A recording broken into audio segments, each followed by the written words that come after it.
Welcome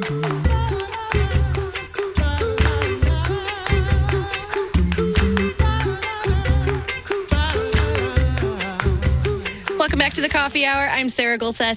I am all by myself today. Andy Bates is still on vacation. He'll be back hopefully at the end of this week, and then we'll be off and away. All of us are traveling around everywhere to National Youth Gathering and the convention. So if you're at either of those places, be sure to stop by and see us and get some swag and just talk to us about why you love KFUO Radio. We always love to hear your stories.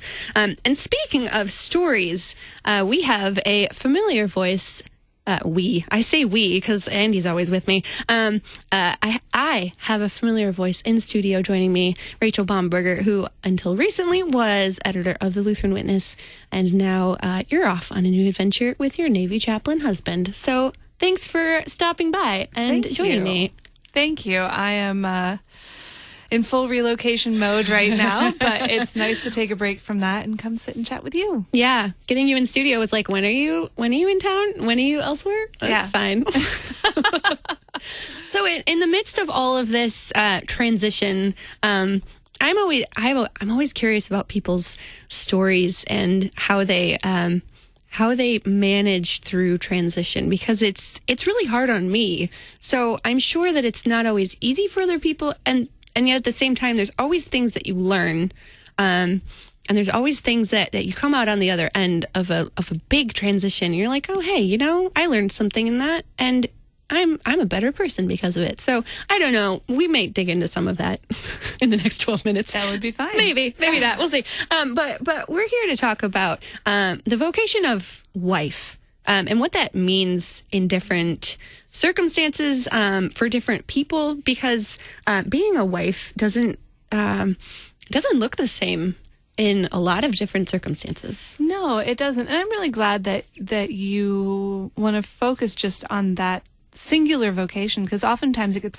lumped together with a wife and mother. The vocation of wife and mother is to do this. But I think that our husbands probably deserve their own slot in the vocation table. Yeah, I think so. And I found that, and I love my vocation as mother as well, but the more I am able to focus in on what are the duties and the callings that I have as the wife to my husband, it's a really good way or a good practice to think about that. And I've had lots of opportunity to do that lately, as our relationship is changing yet again, right. as they do. Relationships don't stay the same, right, as they go. That we were college students together, and then we were grad students together, and I was a seminarian's wife for a while, and a vicar's wife, and then a pastor's wife, and now I'm a chaplain's wife, and that is but he's the same guy. But each of those roles calls on me in a different way. Right. Yeah. And you're still, the vocation in the broad sense of the term is still as a wife, and certain things come along with that for anybody. Yeah. Anybody who is a wife has there's just certain things that you do as a wife across the board. Love and faithfulness. Right. Those are good ones.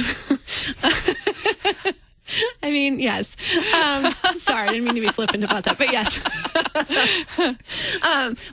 But as you're as both you and your husband are in different places in life, that very specific, narrow sense of vocation does look very different, just because of the situations that you're in and that I'm in, and that does change. That does change over time. I'm going to knock my water over here. So you talked about being a pastor's wife. What was that transition into? I mean, seminary and vicarage have their own challenges and joys, but that transition into parish pastor wife, and then out of that as well. Yeah, well, it's very different, and a lot of it was me assuming that people had certain expectations for me. You know, like I felt like I had to go around apologizing for why it was that I hadn't joined the altar guild when he first started as a parish pastor.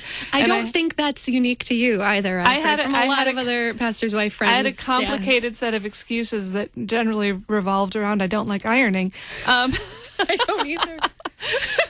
But you know, in the parish, there's a partnership that is limited because so much of his work he really can't, you know, couldn't get into great detail about because those are other people's burdens. You know, right.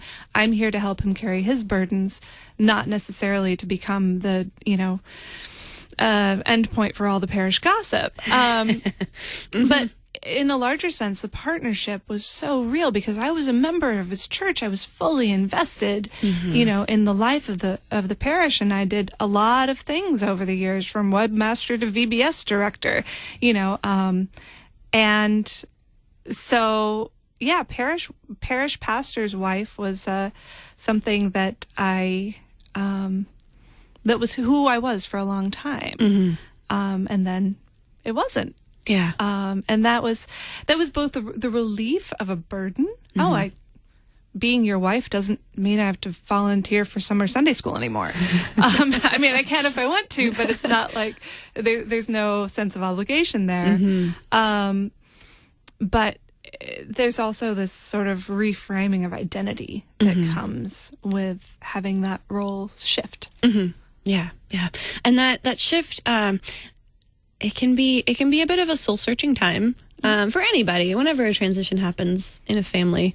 It's just it can be a bit of soul searching and refocusing on what your role is in your relationship as wife and as mother, but just kind of coming to a new understanding of what that means, and then coming out of being a parish pastor's wife. Then you're in your role as editor of Lutheran Witness. Yes. And that's a totally different, world. It's a different way of serving the church and serving my family, because that was, you know, that was a way that I could help support my family. And I was always cognizant of the way that even while I enjoyed this very professional job, the way it tied into my family life and hopefully supported and didn't, you know, tear away from that part of my life. It was an interesting time for Ken too. A real, you know, a lot of it was a real period of discernment. And so getting to support him through that, lots of long, heartfelt conversations and prayers, about what his next big thing was going to be. And then lo and behold, we found out. Surprise! And what is, I mean, we've said that before, but yeah, what is the next big thing? Oh, well, he has been called and installed and commissioned and as a lieutenant in the U.S. Navy, in the Chaplain Corps, and I couldn't be prouder. That is super cool. Yeah. Chaplains are like one of those groups of people that, I don't know, putting them on a pedestal is probably a really bad way to put it. It's really terrible, but it's easy to do because it is. They're just cool. They are just cool. Well, and they do a vocation that's already challenging. I mean, being a pastor is not butterflies and roses. I mean, it's just how it is. But then doing that for a group of people who face death and danger all the time, are putting their lives in sacrifice, in a sacrificial vocation themselves, or being on a battlefield. I mean, combining both of those things together is a little bit mind blowing for me that people willingly do this and do it well. And then throw in a whole lot of push-ups. Yes. Because, you know, chaplains are held to exactly the same standards, you know, as anyone else in the force. Right. The armed forces, not the force like the police force. Yeah, or Star Wars, but anyway, that's a different force. So that now there's this transition from being a professional Lutheran Witness editor back into, I don't know about back into, but into it's always forward with me. I guess it is always, but into this new role as a chaplain's wife. And what has that transition been like?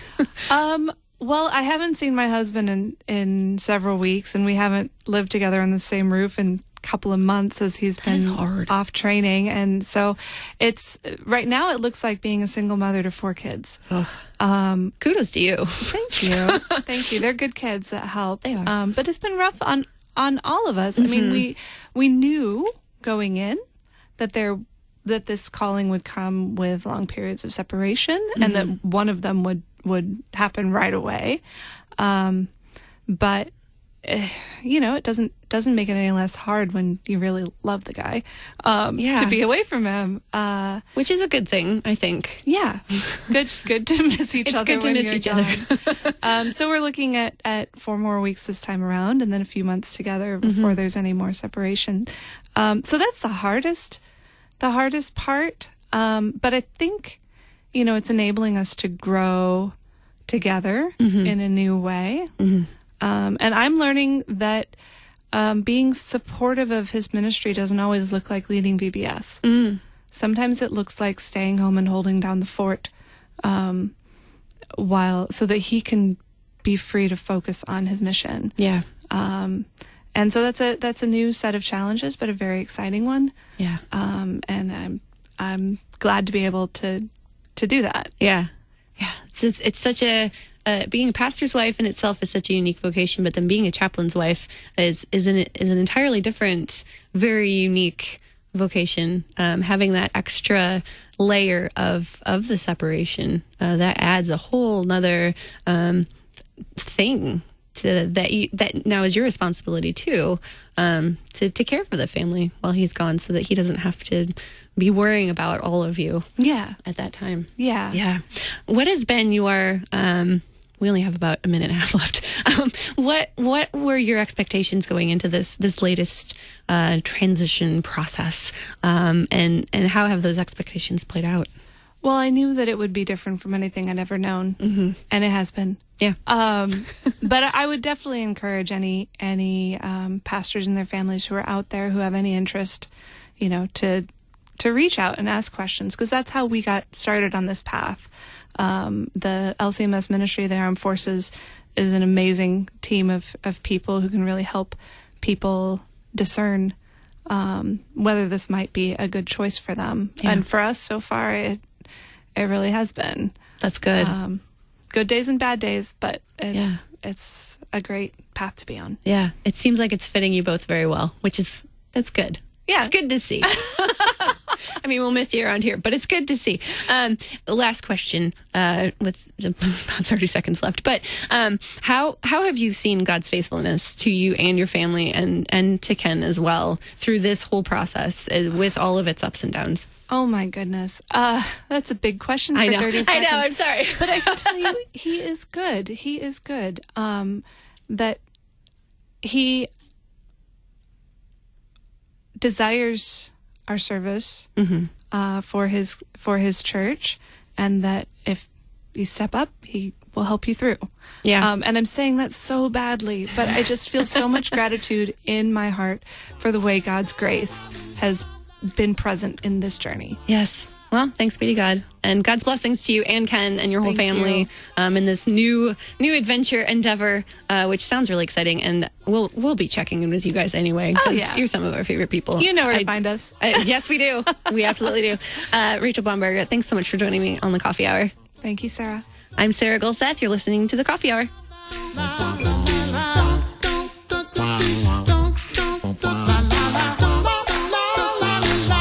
The Coffee Hour with Andy and Sarah is a production of KFUO. To support the Coffee Hour and KFUO Radio, visit KFUO.org. You can also text KFUO to 41444 or send an email to gifts@KFUO.org. And you can call us at 800-844-0524. KFUO. Christ for you, anytime, anywhere.